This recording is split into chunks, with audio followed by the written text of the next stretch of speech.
worship the Holy Lord Jesus, the only sinless one. We venerate thy cross, O Christ, and we praise and glorify thy holy resurrection.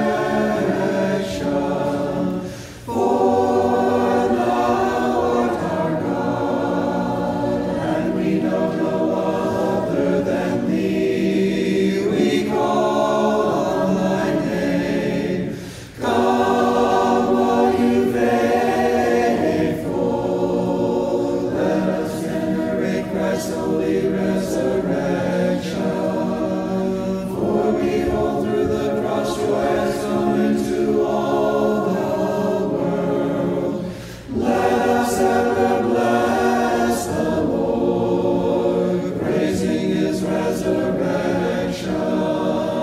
For by enduring the cross for us, he has destroyed death by death.